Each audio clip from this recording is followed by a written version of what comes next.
আসসালামু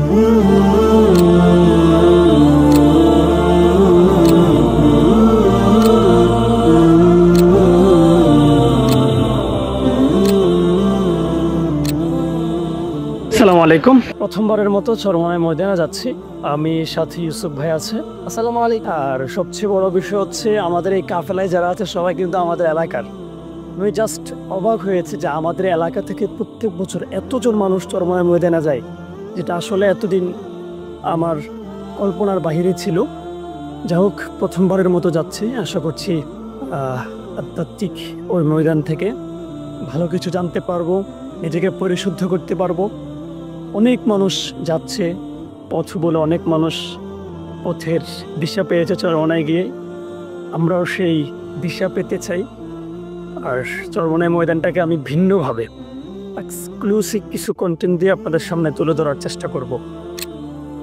জীবনের প্রতিটি মুহূর্তই নতুন কিছু শেখাই, নতুন কিছু অনুভব করাই। আজ আমি যাত্রা শুরু করছি এমন এক স্থানের উদ্দেশ্যে যা আমার মনকে প্রশান্ত করবে বলে আমি বিশ্বাস করি।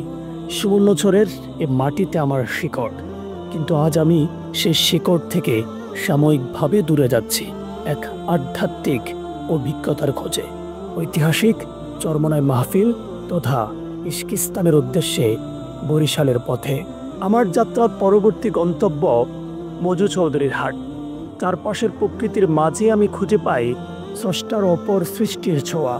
এই প্রকৃতি যেন আমায় স্মরণ করিয়ে দেয় জীবনের প্রতিটি ক্ষণই স্রষ্টার দান। মজু চৌধুরীর ঘাটে এসে মনটা এক অন্যরকম অনুভূতিতে ভরে উঠল।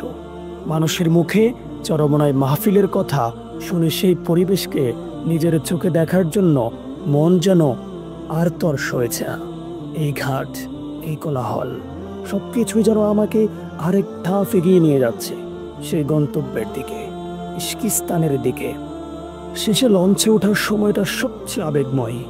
মনে হলো আর কয়েক ঘন্টার মধ্যেই আমি সেই জায়গায় পৌঁছাবো যেখানে লাখো মানুষ একসঙ্গে প্রার্থনায় অংশ নেবে। এই যাত্রায় কেবল ভ্রমণ নয়, বরং লাখো আল্লাহ প্রেমী মুসলমানের সাক্ষাৎ লাভের খুঁজে ছুটে চলছি আমি। প্রথমবারের মতো চরমনাই মাহফিল তথা ইস্কিস্তানের উদ্দেশ্যে যাত্রা শুরু করলাম। মনে এক অদ্ভুত প্রশান্তি, সঙ্গে নতুন কিছু শেখার অদম্য ইচ্ছা। আল্লাহ এই যাত্রা আমাদের জন্য কল্যাণময় করো।